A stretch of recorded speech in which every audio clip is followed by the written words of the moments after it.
Toute ma carrière de chercheur, les terrains se sont succédés, mais j'ai gardé toujours un fil conducteur qui m'a mené d'un terrain à un autre, et j'ai poursuivi ma réflexion comme ça.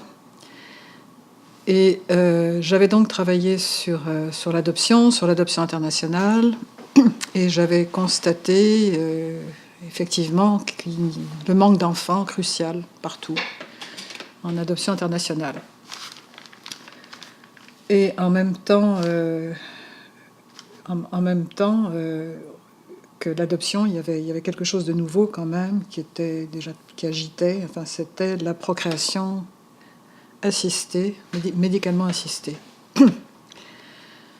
Et j'étais à Paris, et puis Geneviève de Lézy, qui a des patientes qui sont toutes ces patientes en psychanalyse ont des problèmes de tous ces couples, ces patients ont des problèmes de fertilité, sont en PMA. Alors elle m'avait dit, écoute, et elle est psychanalyste, mais elle était aussi anthropologue. Alors elle m'a dit, écoute, on devrait travailler à deux, parce que ces femmes vont en Ontario, elles vont aux États-Unis, elles vont en Ontario quand elles cherchent des mères porteuses ou des gestatrices pour autrui. Donc, écoute, pourquoi tu n'irais pas faire une enquête, etc. Puis on ferait un travail à deux, mettant ce que tu as ramassé et ce que j'ai ramassé. Donc, je suis allée en Ontario, et je travaillais j'ai rencontré une directrice d'agence, la plus grosse directrice d'agence en Ontario, de mères porteuses, on ne sait pas comment les appeler, c'est intéressant. Femmes porteuses, mères porteuses, gestatrices pour autrui, nounou, gardienne, enfin il y a un embarras, là je reviendrai sur ça après, sur quelle est ma position sur ça. Et donc j'ai interviewé 4 femmes de cette même agence, dont très longuement et à plusieurs reprises la directrice qui, elle, avait été gestatrice pour autrui 2 fois déjà. Et j'ai mis ce qui me frappe et ce qui m'avait frappé, c'était, et ce qui frappait aussi beaucoup les Français, c'était comment ça se passait de façon ouverte, comment ils avaient des contacts avec la gestatrice, comment c'était pas comme en France, où c'était vu comme une commercialisation du corps absolument insupportable. Et donc, où c'était illégal de faire ça. Et moi,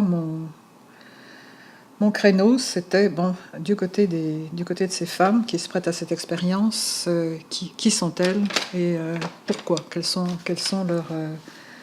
leurs motivations et comment portent-elles cet enfant-là. Alors d'abord, il y a une chose que tout le monde m'a dite, et elles m'ont toutes dit la même chose, et ça j'en suis absolument persuadée maintenant. Je leur ai demandé, écoutez, quand est-ce que c'est de la commercialisation pour vous, etc. Qu'est-ce que c'est que ça? Et là-dessus, elles m'ont dit quelque chose qui nous ramène à Mauss, à Marcel Mauss, la différence entre les choses et les personnes. Elles m'ont dit, la commercialisation, c'est quand il n'y a pas de contact entre les personnes. C'est-à-dire quand vous les traitez comme des choses, etc. Évidemment, je dois dire que les cas que j'ai étudiés, c'est des cas de gestation pour autrui que je dirais du bon côté des choses. J'ai pas travaillé en Inde ni en Ukraine, enfin c'est pas du tout la même chose, et j'ai donc des histoires positives, mais pas totalement, et assez roses. Alors la question que je me suis posée, c'était comment se définissent-elles et quel est leur rôle. Alors une de mes informatrices que j'ai appelée Jane m'expliquait très bien que c'était pas la même chose pour elle d'attendre ses enfants à elle et pour quelqu'un d'autre. Elle me dit, c'est des grossesses plus légères. On ne cherche pas un nom pour ses enfants, on ne décore pas la chambre, etc. ce sont donc des grossesses plus légères de ce côté-là. D'autre part, elle m'a dit qu'elle a fait très très bien sa cartographie. Elle avait subi une ligature de trompe avant d'être gestatrice pour autrui. Elle avait eu ses enfants avant. Et donc, elle m'expliquait que le circuit de ses relations sexuelles et le circuit de la gestation pour autrui n'avaient donc rien à voir, puisque c'était bien séparé. Voilà. Et quand elle m'expliquait comment ils avaient procédé, donc ce sont toujours les femmes qui décident qui elles veulent aider. Hein, ils rencontrent, bon. Et elle me racontait comment quand elle était tombée enceinte, comment elle avait fait une corbeille comment elle est allée porter ça de fruits, de fleurs à l'autre en disant « We are pregnant », nous sommes enceintes. Bon. Et elle me disait, il n'y a pas des femmes porteuses ou des mères porteuses, il y a des familles porteuses, parce qu'elle a dû expliquer à ses enfants comment ça se passait. Son mari a dû accepter quand même, enfin, des restrictions importantes, etc. Et elle me dit, c'est pas simplement des femmes, ça inclut toute la famille. Et ça, elles m'ont toutes dit que c'était effectivement ça. Et donc, elle se voyait, je leur dis comment est-ce qu'elle se voyait. Alors, c'est très simple. Que la plupart d'entre elles ne voulaient pas avoir fournir leurs propres gamètes, hein, parce que c'était trop de maternité. Donc, autrement dit, c'était une fécondation in vitro avec, disons, les gamètes de la mère d'intention qui ne pouvait pas porter parce qu'elle avait un utérus défectueux. Hein. C'était ça. Et ça servait certainement pour elle à se distancier, à se dire qu'elles n'étaient pas mères, puisque c'était donc pas leurs gamètes. Hein. Et elle m'expliquait qu'elles étaient des...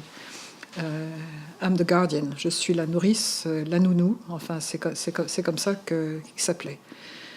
Et elle me disait, elle ne se voyait pas comme une mère pour l'enfant, pas du tout. Elle se voyait donc comme une nourrice, c'est ce qu'elle disait, je nourris, et elle expliquait très bien qu'elle était contente de le voir s'amuser, bouger, enfin, bon, etc. Mais qu'elle faisait toujours des parallèles avec finalement la fonction nourricière. Hein. La fonction nourricière, et toutes ont fait, les 4 que j'ai rencontrés étaient sur ce schéma-là, et Et elle me disait, on devient, avec la femme qu'on aide, parce qu'elles allaient ensemble, enfin, c'est vraiment une grossesse que Timan appelait hybride, hein, ces deux corps il y a une hybridation qui se passe, et que que c'était très important pour elle de savoir que les parents d'intention voulaient l'enfant, parce que ça les rassurait sur le fait qu'il n'allait pas rester sur leurs bras, et qu'après la relation qui avait été si proche, elle devenait un peu comme des amies ou comme des sœurs, mais jamais comme des mères de l'enfant. En termes de parenté, le plus proche que j'ai eu, c'était on devient comme une sœur. On s'écrit à Noël, je sais que je peux compter sur eux, c'est de la famille élargie, etc. Bon, c'était ça. Et on a fait le travail de regarder comment d'un autre côté, comment donc la question d'argent était quand même là. C'était pas des taux très très importants par rapport aux États-Unis, mais c'était quand même pas rien. C'était 10-15 000, enfin en 2004. Et voilà. Alors, j'ai pas pu continuer cette enquête-là parce qu'il y a une loi qui est tombée qui interdisait les agences au Canada. La loi a changé et on n'est pas censé mettre... Je ne peux rien en faire au niveau anthropologique parce qu'on n'est pas censé mettre nos informateurs. Je savais qu'elle continuait son travail, mais je savais que c'était quelque chose qui était interdit. C'était interdit de payer et c'était interdit des agences qui recrutaient, interdites aussi. Je savais parfaitement qu'est-ce qui était advenu de cette personne-là, etc. Mais j'ai dû donc arrêter cette enquête à ces cas-là et travailler avec d'autres cas que j'ai rencontrés comme ça, mais pas faire une enquête plus importante que ça. Mais quand même, ça m'avait montré par les cas et ceux que j'ai suivis après quelque chose que je viens de vous décrire. Alors après, c'était comment les femmes à l'autre bout redéfinissent la maternité et renégocient ça. Bon.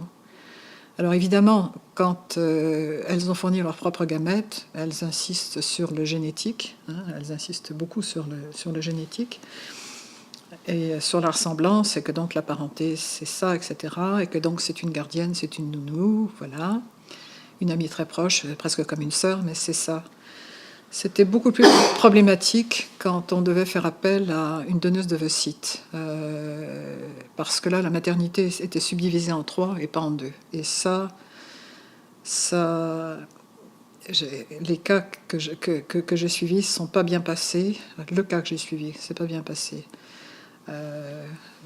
C'est pas bien passé. Et très souvent, les familles, même si elles acceptent de dire qui est la gestatrice, c'est parce qu'elles ont une relation avec cette personne-là, l'autre, on les traitait un peu comme des fées, enfin, qui pouvaient être maléfiques et bénéfiques, mais il ne fallait pas qu'elles se présentent en chair et en os. Elles étaient des personnes comme ça qui flottaient un petit peu. C'était très très difficile d'accepter qu'à la fois il y ait la présence de ces deux formes de maternité-là. Et là, ce que j'ai trouvé intéressant, c'est que cette agence en question organisait l'allaitement par les mères d'intention. C'est-à-dire elles avaient tellement pas eu de corps, elles n'avaient pas porté l'enfant, et elles avaient attendu, comme disaient ses parents d'intention, on attend l'enfant à 2 de la même façon, mais il y avait quelque chose qui n'était pas là. Et on peut déclencher l'allaitement. Et cette agence avait mis ça en action pour donner... Enfin, pour que les femmes récupèrent un peu de corporel, enfin de l'enfant, enfin de choses comme ça. Et ça m'a... bon, donc ça m'a appris 2 choses, effectivement, les choses et les personnes, et donc différentes formes de GPA. Ça m'a aussi appris que c'est très très difficile à 3, quand il y a 3 personnes, 3 mères différentes, des mères d'intention, oui, que ça, elles n'arrivent pas très bien à négocier ça, que ça se passe sinon relativement bien quand elles fournissent leurs ovocytes et qu'elles ont le contact avec ces femmes-là. Alors ça, c'est un article qui a été que j'ai coécrit avec Geneviève de Lézy, qui est paru dans l'Homme. Et donc j'ai arrêté sur les mères porteuses à cause de ça. Et mais j'ai quand même, oui, j'ai quand même débattu de ça avec Sylvia Nagazonski. À l'hôpital de Latimone, ça a été assez intéressant, et j'ai vraiment mis que de l'ethnographie dans le... Et justement, j'ai insisté sur cette question chose-personne et sur ces différences très très importantes. Bon. Alors, Geneviève m'avait donc un petit peu détournée par cette demande. J'étais donc sur l'adoption et je savais qu'il n'y avait pas suffisamment d'enfants adoptés dans le monde. Et que par contre, il y avait des embryons congelés partout, dans tous les pays occidentaux, dont on ne savait que faire. C'est-à-dire, une fois que les parents d'intention avaient réalisé comme ils appellent leur projet parental, et ben, ils avaient des embryons surnuméraires qui restaient, des FIV, des fécondations in vitro, dont ils ne savaient que faire. Qu'ils avaient beaucoup de mal, une fois qu'ils avaient des enfants, à les donner à la recherche ou à les détruire, c'est-à-dire à les détruire, qui préféraient ne pas penser au problème, mais qui était quand même un problème assez douloureux et épineux pour eux. Et je voyais très bien que ça risquait d'être le prochain avatar de l'adoption. Donc j'ai développé un projet de recherche sur le don, l'adoption des embryons au Canada, où il y en avait encore assez peu, c'était encore assez peu développé, mais comme en France d'ailleurs, ça monte énormément, les dons d'embryons sont en train de grimper, ça je ne m'étais pas trompée. Mais aux États-Unis, il y avait en Californie, il y avait une association qui s'appelait Snowflakes, flocons de neige, qui organisait de l'adoption depuis très longtemps et de l'adoption des embryons. C'était un organisme à base religieuse pour qui un embryon est donc une personne potentielle, humaine, qu'on ne peut pas détruire comme ça, et qui donc avait un système d'adoption ouverte c'est-à-dire elle matchait des gens qui voulaient adopter des embryons avec d'autres qui voulaient remettre leurs embryons en adoption. Et leur système était qu'on adoptait tous les embryons surnuméraires d'une même famille. Une fois que... Mais il fallait que la famille accepte, donc on avait les profils, comme en adoption, les profils ouverts, qui étaient les donneurs, qui étaient les receveurs, de façon au départ anonyme, et l'agence proposait, en fonction des critères, un match, et puis c'était la famille qui donnait les embryons, qui remettait les embryons en adoption, qui décidait à qui les donner. À qui les donner. Bon. Et c'était entendu que ceux qui accueillaient, qui adoptaient les embryons, devaient tous les utiliser et rapidement, et s'ils ne les utilisaient pas, les remettre à l'agence. Bon. Et qu'on ne devait pas mélanger les embryons de plusieurs familles, c'est-à-dire on devait finir d'abord les embryons surnuméraires d'une famille avant de prendre des embryons surnuméraires d'une autre famille. Et là, je suis allée en Californie faire une étude qui était extrêmement intéressante parce que j'ai pu rencontrer chez eux des 25 familles qui avaient donné des embryons en adoption et puis autant qui en avaient adopté et qui avaient des enfants. Et ces enquêtes, je les ai faites la plupart du temps chez les gens, sauf s'ils ne voulaient pas. À ce moment-là, on se trouve au café ou ailleurs. Et puis bien sûr avec l'agence. La première chose qui m'avait frappée chez ces gens-là, c'est que c'était la plupart des protestants, enfin des évangélistes, mais certains n'étaient pas forcément, ils se définissaient comme spirituels, ils n'étaient pas forcément religieux, il y avait des catholiques aussi, enfin, etc., dans tout ça. Et j'avoue que cette agence ne discriminait pas en fonction de la religion, pas du tout, c'était pas ça. Bon. Et ces gens m'expliquaient par contre, ils n'étaient pas tous les deux infertiles. Dans la plupart des cas que j'ai étudiés, ça c'était étonnant. Mais ils voulaient être, par rapport à l'enfant, comme ils disaient, c'est soit un enfant de nous deux, soit un enfant d'aucun de nous deux. Et on va être dans la même situation vis-à-vis de l'enfant. Donc leur moralité, c'était de ne pas sortir du mariage, comme ils disaient. Alors j'ai aussi interrogé des leaders protestants, enfin, qui consultaient justement pour voir un petit peu qu'est-ce qu'ils pensaient de tout ça. Et j'avoue que j'ai regretté de ne plus être croyante à ce moment-là, parce que c'est Candide de Voltaire, quelque part. Bon, je ne pouvais pas avoir d'enfant. J'ai compris que Dieu avait un autre projet pour moi, qui voulait que j'adopte. Alors, j'ai pas eu que des témoignages comme ça, mais j'ai eu des témoignages de personnes très religieuses, d'autres personnes où de toute façon l'adoption ça existait tout le temps dans leur famille, c'était pas un problème. Mais autrement dit, par rapport à des protocoles quelque chose là où je retrouvais des choses d'enfants de Dieu finalement. Parce que pourquoi est-ce que ces gens-là remettaient ces embryons en adoption? Beaucoup étaient religieux et considéraient que c'était une personne potentielle et qu'il y avait quelque chose de sacré et qu'on ne pouvait pas les laisser comme ça. D'autres qui avaient eu des enfants, je suppose, voyaient ça encore comme une façon de parenter, si j'ose dire, en s'assurant qu'ils soient dans une bonne famille, enfin, ces embryons restants. Bon. C'était ça. Alors, là-dessus, ce que ça m'a posé comme question, tous ces gens-là disaient, nous, on est adoptés pour un système d'adoption ouverte à cause des questions d'inceste. Ces enfants-là, ils pensaient leur dire, certains leur avaient déjà dit comment ils avaient été conçus. Enfin, il y avait même un livre pour enfants qui expliquait comment un œuf d'un oiseau était tombé dans la poche d'un kangourou. Bien. Et puis ils avaient des réunions avec tous ces enfants-là pour qu'ils ne se sentent pas seuls dans la même histoire. Bon. Donc, tous avaient dit, ça, il n'y a pas de doute, on leur dira à un moment donné, au fur et à mesure qu'ils pourront comprendre, etc. Pour l'instant, ils sont nés du ventre de leur mère comme tout le monde, ils sont blancs comme tout le monde, enfin, personne... Bon, voilà. Et on va attendre qu'ils comprennent un peu plus, mais à l'adolescence, on va leur dire, parce que l'inceste. Bon. Alors, c'est là où en parenté, ça m'a quand même appris quelque chose, parce qu'on dit toujours parenté sociale, parenté biologique. La parenté, ce n'est que quand c'est investi socialement. Bon.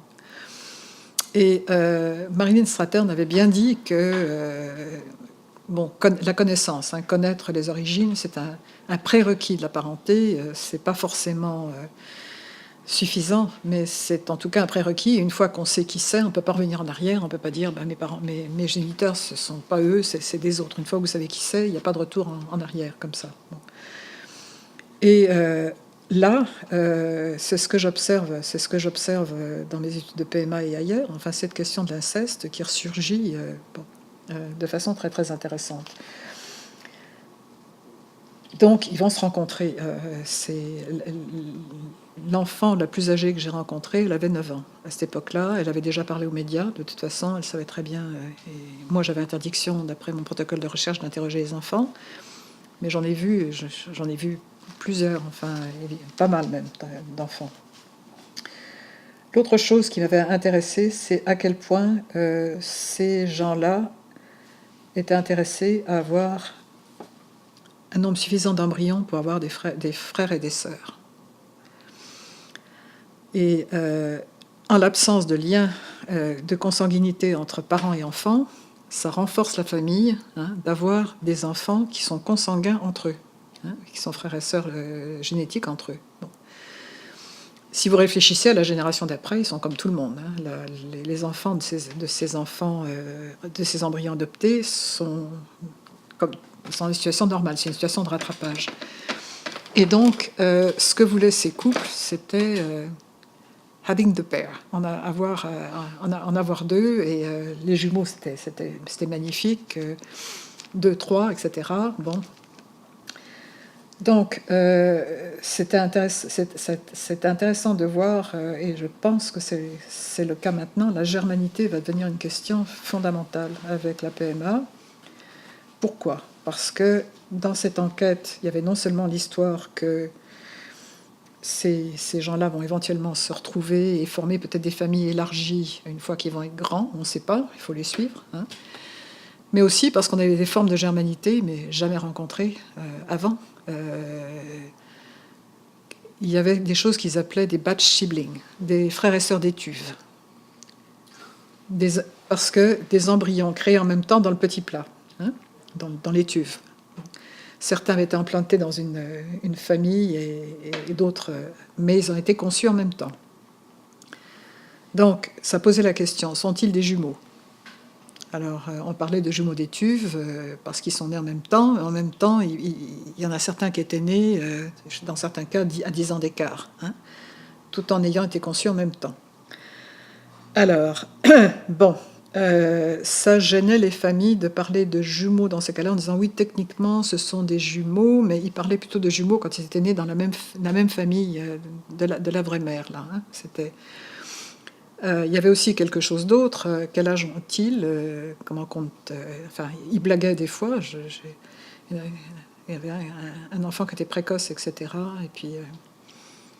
Et puis on lui disait bah oui, bah toi, c'est pas étonnant parce que d'accord, t'as 2 ans, mais en fait, t'en as 7, bon, etc. Bon, c'est bon ça. Donc, vous avez des enfants. Des jumeaux d'étuve, hein, et puis des jumeaux qui sont des vrais jumeaux parce que portés par la même mère dans la famille, donc ils distinguaient bien, ils disaient jumeaux, c'est un peu ça, tout en disant techniquement les autres sont aussi des jumeaux. Mais ensuite de ça, vous avez des germains génétiquement identiques portés par des mères différentes. Hein, donc ça, c'est une situation qu'on ne connaissait pas non plus en parenté. C'est la même chose d'ailleurs avec les mères porteuses. Dans certains cas, vous aviez une femme qui avait accouché de ses propres enfants, puis qui avait une hystérectomie, puis après ça, on vous appelle une mère porteuse. Ben, vous aviez aussi des germains génétiques portés par des femmes différentes, par des je ne sais pas comment les appeler, des mères, enfin, oui, des mères ou des femmes différentes. Donc, ce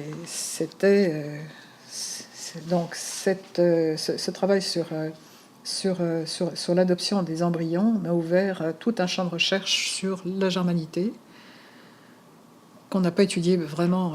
Enfin, en Océanie, c'est un thème important, hein, et c'est bien plus. Les études de Sandra Bamford, toutes les études sur Siblingship in Oceania. Bon, j'ai donc regardé ça, parce que nous, on ramène toujours aux parents. Hein, donc, la germanité, c'était pas un thème très, très étudié en parenté.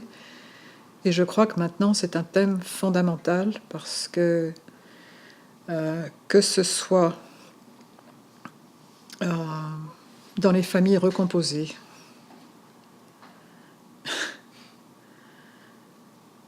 vous avez soit des demi-frères, des demi-sœurs, vous avez des choses qui s'appellent des quasi-frères ou des quasi-sœurs, c'est-à-dire quand deux parents se mettent ensemble et qui mettent leurs enfants des premiers lits, que sont-ils entre eux? En France, maintenant, ils les appellent des quasi-frères ou des quasi-sœurs. Certains m'ont dit mon quart de sœur, mon quart de frère. En tout cas, c'est intéressant que frères et sœurs, ça reste quand même marqué, hein, donc, quand il y a, après ça, du deuxième lit, des enfants qui naissent, ils font prendre de la mayonnaise parce qu'ils sont demi-germains avec les enfants des deux côtés. Hein. Donc, c'est une dynamique qu'on voit, qui n'a pas été étudiée, mais qui est assez étudiée et qui est très importante dans les familles recomposées. Enfin, cette dynamique, en même temps où il y a de moins en moins d'enfants par famille, c'est une façon de vous recréer des cohortes de frères et sœurs, plein ou pas plein, enfin de toute façon de remplir ça. Et puis, comme je vous dis, il y a des catégories de frères et sœurs qu'on n'avait jamais rencontrées. Donc ça, j'ai publié ça, puisque c'était californien, j'ai publié ça dans American Ethnologist, là, sur les formes émergentes, emergent form of siblingship, chez les snowflakes. Et puis j'avoue que sur les snowflakes, j'ai jamais publié en français, mais j'ai publié aussi en espagnol, Revista d'Anthropologica Social aussi, sur la mise en circulation et toute l'histoire de comment c'est facilité par le fait que un enfant, c'est aussi un enfant de Dieu et que vous avez un devoir, même si c'est très dur, de le mettre en circulation. Enfin, j'ai expliqué aussi les choix des personnes, comment ils choisissent, etc. C'était une autre réflexion sur ça, sur les snowflakes. Alors, ce qui m'a amené au travail que j'ai effectué avec Françoise Zenaden dans toujours un article de l'Homme,